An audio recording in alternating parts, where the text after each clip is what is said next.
ఏది అయినా ట్రై చెయ్యి ఆచి చికెన్ మసాలా. ఆచి చికెన్ మసాలా 26 సంవత్సరాల నమ్మకం, లక్షలాది సంతోషకరమైన వివాహాలు. తెలుగు మ్యాట్రిమోనీని డౌన్లోడ్ చేయండి. బెంగాల్ ప్రజలకు మోదీ సాష్టాంగ నమస్కారం ఎందుకు చేశారు అనేది ఈ వీడియోలో మీకు పూర్తిగా వివరించే ప్రయత్నం చేస్తాను. సో ఈ వీడియోని ఎక్కడ స్కిప్ చేయకుండా చూడండి. పైగా ఇది చాలా ముఖ్యమైన వీడియో. ఇక విషయానికి వచ్చేసరికి ప్రధాని మోదీ ఎక్కడైనా ఏ రాష్ట్రంలో అయినా సరే విజయం సాధించినప్పుడు సరే భావోద్వేగాలు ఉంటాయి, ఆనందోత్సాహాలు ఉంటాయి. కానీ వెస్ట్ బెంగాల్లో మాత్రం వీటికి విరుద్ధంగా జరిగింది. అదేంటి, ఆయన ఆ ప్రజలకు అభివాదం కింద ఎలాగంటే ఏకంగా సాష్టాంగ నమస్కారం అంటే ఆ గ్రాటిట్యూడ్, ఆ కృతజ్ఞత ఎందుకు ఆ రకంగా చూపించారని చెప్పేసి అనుకోవాలి అంటే దీని వెనకాల పెద్ద కథే ఉంది.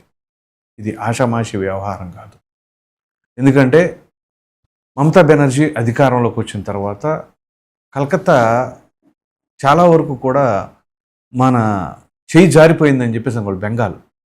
ఎందుకు అని అంటే బంగ్లాదేశ్ నుంచి అక్రమంగా ఆ యొక్క దేశస్తులు మన దేశంలోకి అంటే మన రాష్ట్రంలోకి చొరబడతాం, విపరీతంగా లక్షలు తరలి రావటం, తద్వారా వాళ్ళకి మళ్ళీ ఆధార్ కార్డులు, ఎలక్షన్ ఓటర్ ఐడి కార్డులు, రేషన్ కార్డులు వాటిని జారీ చేయటం.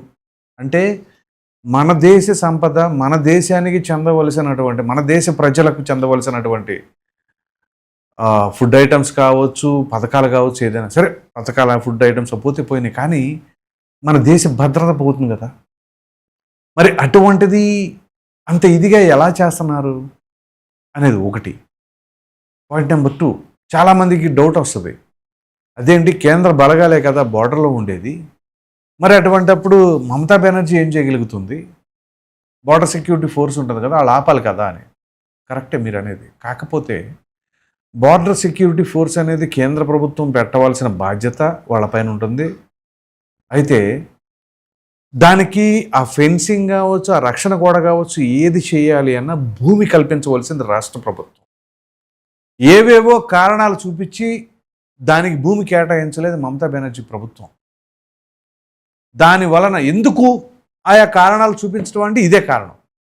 లేదు అక్కడ భద్రత పటిష్టంగా ఉంది అంటే చొరబాటుదారులు రావడానికి అవకాశం లేదు. అలా అవకాశం లేకపోతే ఎవరు కోల్పోతారు, అక్కడ నష్టపోయేది ఎవరు అని అంటే మమతా బెనర్జీ.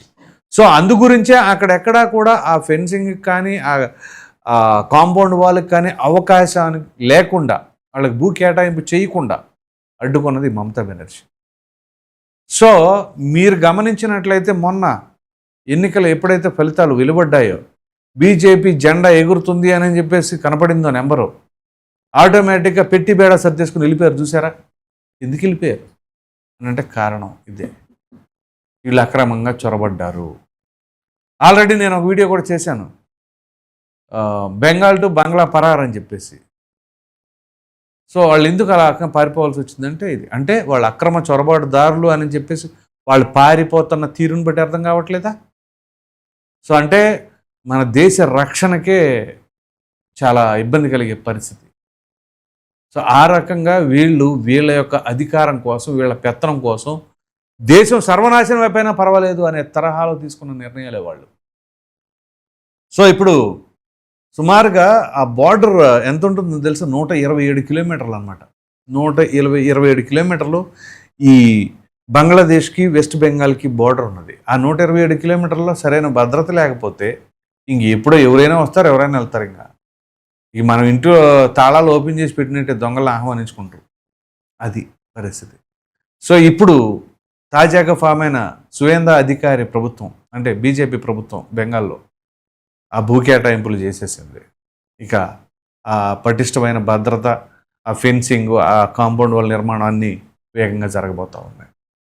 ఒకటి ఇక్కడ మనం కనుక గమనించినట్లయితే ఇటువంటి అరాచకం చేస్తున్నటువంటి ఆ ప్రభుత్వం ప్రజలు ఎట్టైనా గద్దె దించాలి అని అనుకున్నారు అంటే దీనిపైన స్పెషల్ ఫోకస్ అనేది నరేంద్ర మోదీ పెట్టారు.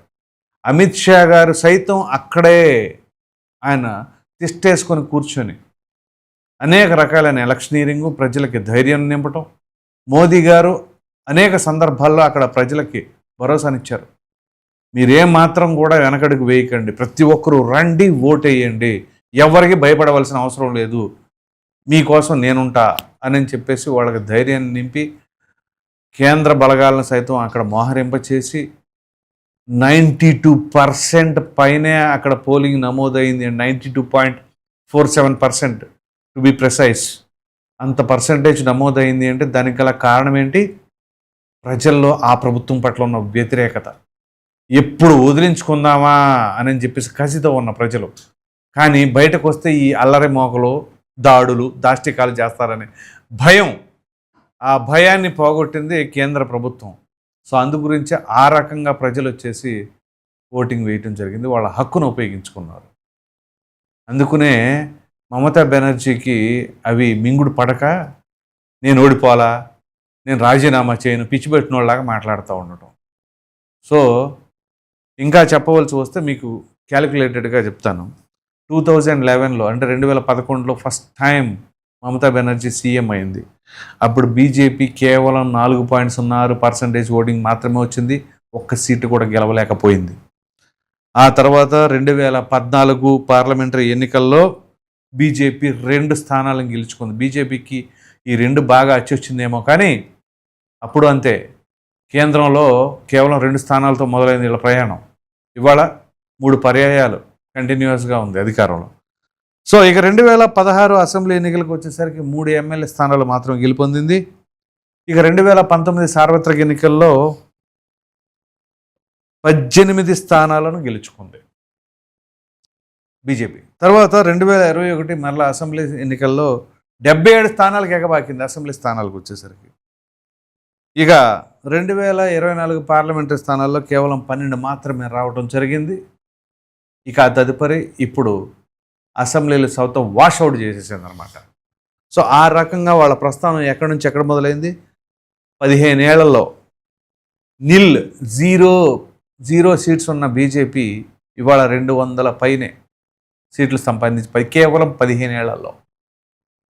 సో అంటే దానికి కారణం ఒకటి, మమతా బెనర్జీ యొక్క పాలనలోని అరాచకం, దాడులు, దాష్టికాలు. దానికి తగినట్టుగా ఓ మహిళా డాక్టర్ని రేప్ అండ్ మర్డర్ చేసిన కర్మ ఫలితం ఖచ్చితంగా వెంటాడింది అనుకోవచ్చు. సో అలా కాకుండా మరలా విదేశాల నుంచి చొరబాటుదారులు రావటం, అది మతాల పరంగా మనం మాట్లాడుకోకూడదు, కానీ విదేశీలా కాదా అనేది చూడాలి. ఆ రకంగా వచ్చేసి మరి రాష్ట్రాలకు చొరబడి ఆ రకంగా కలిసిపోయి ఇచ్చేస్తున్నారా అంటే మనం ఏం చేయాలి? సో అందు గురించే ప్రజలకి ఆ ధైర్యాన్ని నింపే ప్రయత్నం మోదీ చేశారు. ప్రజలు కూడా ఆయన చేసిన వ్యాఖ్యలు నమ్మి ధైర్యంగా ఓటేశారు. ఆ ఓటేసిన తర్వాత బెంగాల్లో ఎట్టి పరిస్థితుల్లో మమతా బెనర్జీ తన జెండా ఎగరకూడదు అని చెప్పేసి వీళ్ళు ఏదైతే పట్టుదలతో ఉన్నారో అది ప్రజలు సాకారం చేశారు. కాబట్టి దానికి కృతజ్ఞతగా ఇదంతా కూడా ఒక రాష్ట్రంలో ఎన్నిక కాదండి, అలా చూడకూడదు. ఆయన ఉద్దేశం అదే, దేశ భద్రత. అది మన దేశం బోర్డర్లో ఉండదు. సో వాళ్ళందరూ విదేశాల నుంచి ఎలా పడితే అలాగా చొరబాటుదారులు వస్తున్నారని, అది మన దేశ భద్రత, దేశానికే ముప్పు. అందు గురించే ఆ ఎన్నికలు అంత ప్రతిష్టాత్మకంగా తీసుకున్నారు. ఆ రకంగా ఫోకస్ చేసి మరి గట్టిగా ప్రజలు వాళ్ళ యొక్క ఓటు హక్కును ఉపయోగించుకునేలాగా చేయడం వలన ప్రజలు వాళ్ళ ఓటు హక్కు ద్వారా తెలియజేసింది ఏంటి అంటే, మాకు ఈ మమతా బెనర్జీ వద్దు, రామ్ రామ్ అని చెప్పేసి ఆవిడ తోలేశారు. అది పరిస్థితి. అందు గురించే దేశ భద్రత దృష్ట్యా బెంగాల్ని ప్రతిష్టాత్మకంగా తీసుకొని మోదీ గారు ఆ రకంగా ఎన్నికల్లో పనిచేసి విజయం సాధించి దాని కృతజ్ఞతగా సాష్టాంగ నమస్కారం చేశారు. ఎందుకంటే అసలు మన బార్డర్ సెక్యూరిటీ ఫోర్స్ వాళ్ళకే భూములు కేటాయించిన ప్రభుత్వం అది మమతా బెనర్జీ ప్రభుత్వం. ఇంతకంటే పాపం ఏదైనా ఉంటుందా? ఇంతకంటే దేశద్రోహం ఏదైనా ఉంటుందా? ఏమనుకుంటున్నారని మీ అభిప్రాయాన్ని కామెంట్లో తప్పకుండా తెలియచేయండి. Thank you.